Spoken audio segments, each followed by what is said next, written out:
Hello everyone, welcome back to my channel and today we will discuss what is fraction. So let's start today's class. Fraction क्या होते हैं, fraction की definition क्या होती है, ठीक है। फ्रैक्शन के बारे में आज हम इस क्लास में करेंगे, तो प्लीज़ ध्यान से इस वीडियो को पूरा एंड तक देखना, आपको ज़रूर समझ में आएगा, ठीक है। तो चलिए स्टार्ट करते हैं आज की वीडियो। फ्रैक्शन को हम लोग हिंदी में क्या कहते हैं? फ्रैक्शन को बोला जाता है भिन्न, ठीक है। फ्रैक्शन को हिंदी में कहते हैं हम लोग भिन्न। फ्रैक्शन की डेफिनेशन क्या होती है? फ्रैक्शन की डेफिनेशन होती है a fraction is used to represent the portion of the whole thing. It represent the equal parts of the whole. यानी कि भिन्न का प्रयोग एक पूरी वस्तु के, किसी चीज़ के भाग को रिप्रेजेंट करने के लिए किया जाता है, ठीक है। जो पूरे बराबर भागों का प्रतिनिधित्व करता है उसको बोलते हैं हम लोग फ्रैक्शन। किसी भी चीज़ का कोई पार्ट है, ठीक है। मान लीजिए पिज़्ज़ा होता है, जैसे उसमें कितने स्लाइसेस, 4 स्लाइसेस, 6 स्लाइसेस होती हैं जिस तरीके से, ठीक है। जब उनको डिस्ट्रीब्यूट किया जाता है, मान लीजिए 6 स्लाइस हैं अगर पिज़्ज़ा में, तो 6 फ्रेंड है, तो 6 फ्रेंड को एक एक पिज़्ज़ा का कितना उसका पार्ट मिलेगा? 1/6, 1/6, 1/6, क्योंकि एक पार्ट ले लिया और टोटल जो उसमें उसके कट हुए वो कितने हुए? 6, ठीक है। तो ये सब बनकर ये क्या तैयार होता है? इसी को कहते हैं हम लोग फ्रैक्शन। तो फ्रैक्शन की डेफिनेशन क्या हुई? A fraction is used to represent the portion of the whole thing, ठीक है। तो यहाँ पे लिखते हैं हम लोग a fraction is used to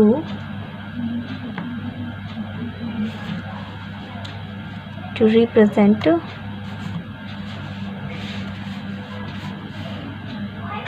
the portion of the whole thing, ठीक है। It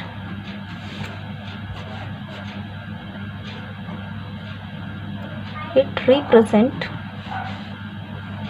the equal parts of the whole, ठीक है। A fraction is used to represent the portion of the whole thing. It represent the equal parts of the whole. जब उसके equal parts को पूरा हम add करेंगे तो वो किस में चेंज होगा? वो 1 बन जाएगा, ठीक है। तो ये रही इसकी डेफिनेशन। क्या बोला जाता है? इसको बोला जाता है a fraction is used to represent the portion of the whole thing. It represent the equal parts of the whole. यानी कि भिन्न का प्रयोग किया जाता है संपूर्ण वस्तु को निरूपित करने के लिए, रिप्रेजेंट करने के लिए किया जाता है, ठीक है। यानी कि पूरे के बराबर भागों का जब हम इक्वल करते हैं, ऐड करते हैं, तो हमें क्या आता है? 1 आता है, ठीक है। तो अब इसके आगे और भी अभी ख़त्म नहीं हुई इसकी definition. A fraction has 2 parts, right. A fraction has 2 parts, namely, यानी कि फ्रैक्शन के 2 पार्ट्स होते हैं, ठीक है। फ्रैक्शन के 2 पार्ट्स होते हैं। अ fraction has 2 parts, namely numerator and denominator. Numerator and denominator, यानी कि फ्रैक्शन के 2 पार्ट होते हैं, न्यूमरेटर ऊपर वाला नंबर, डिनोमिनेटर नीचे वाला नंबर। न्यूमरेटर को हम लोग हिंदी में कहते हैं अंश एंड डिनोमिनेटर को कहा जाता है हर, राइट।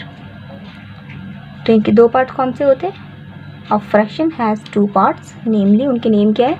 न्यूमरेटर एंड डिनोमिनेटर, ठीक है। तो क्या हुआ? अब इसका आगे हम और इसको लिख के बता देते हैं आपको, ताकि आगे तक के लिए आपको ये रिमेंबर रहे, ठीक है, आप इसको भूले ना। The number on the top, the number on the top, यानी कि ऊपर वाला जो नंबर होता है, the number on the top is called numerator. ऊपर वाले नंबर को कहा जाता है numerator, and the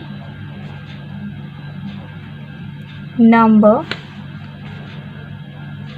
on the bottom, यानी कि नीचे वाले नंबर को कहा जाता है डिनोमिनेटर।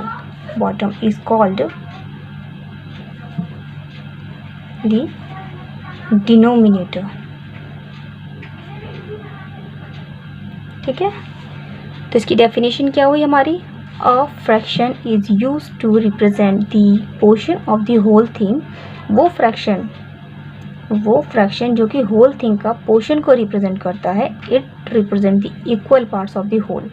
ये रिप्रेजेंट किसको करता है? इक्वल पार्ट्स को। ये किसी पूरी चीज़ को, जैसे मान लीजिए, अब बनाते कैसे हैं फ्रैक्शन, ठीक है। और मैंने ये बता दिया आपको, ये भी हमेशा याद रखिएगा, न्यूमरेटर एंड डिनोमिनेटर जब आपस में होते हैं, यानी कि एक संख्या ऊपर हो एक संख्या नीचे हो, तो वो बन जाता है एक फ्रैक्शन, ठीक है। ऊपर वाले नंबर को न्यूमरेटर यानी कि अंश, नीचे वाले नंबर को डिनोमिनेटर यानी कि हर कहा जाता है। तो ये किस तरीके से होते हैं, देखिए, मान लीजिए कोई सर्कल है, ये तो अभी पूरा सर्कल है, ठीक है, तो इसका क्या आया? 1 लिख दिया। अब ये माना नेक्स्ट सर्कल, ठीक है, इसमें से हाफ जो है शेडेड है, शेडेड पार्ट है, तो कितना हो गया ये? इसका अगर हम निकालेंगे फ्रैक्शन तो कितना आएगा? 1/2, यानी कि एक पार्ट इसका शेड है और टोटल इसमें 2 यहाँ पर इसके पार्ट्स हैं। ऐसे ही और मैं आपको एग्जांपल समझाती हूँ। ये सर्कल बनाया, इसमें मान लीजिए ये है, ये शेडेड है, ये भी शेडेड है, ये भी शेडेड है, and this is also shaded. तो यहाँ पर क्या आया हमारे पास? कितने पार्ट जो है शेडेड है? 1 2 3 4 upon total 6। This is fraction, right. ये क्या बन गए? ये बन गए फ्रैक्शन। तो आई होप ये आपको फ्रैक्शन वाला जो इसकी डेफिनेशन है, इसकी एग्जांपल से आपको समझ आए हो। अभी फ्रैक्शन का बहुत लंबा चैप्टर है, फ्रैक्शन कितने टाइप्स के होते हैं, ठीक है, वो हम करेंगे। इसके 2-3 पार्ट्स में वीडियो बनानी पड़ेगी मुझे, ठीक है।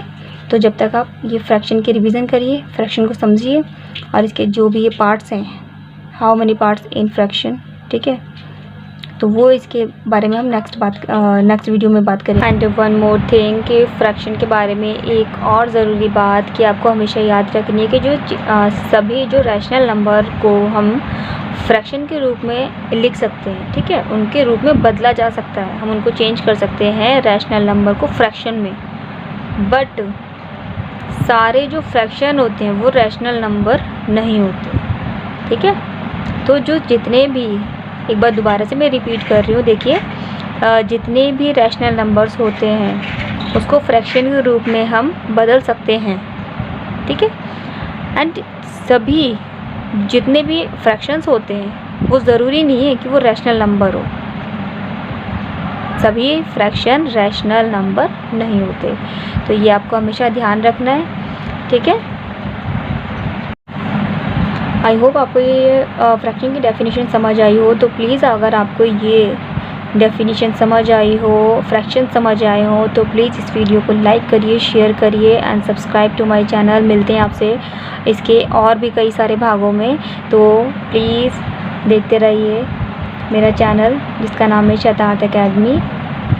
और आपके अगर जो भी क्वेश्चंस हो, आपको कुछ पूछना हो, किसी सम्स में प्रॉब्लम आ रही है, तो प्लीज़ कमेंट सेक्शन में कमेंट डालिए, जिससे कि मैं आगे और भी आपके लिए हेल्पफुल वीडियोस बना सकूं। Thank you so much.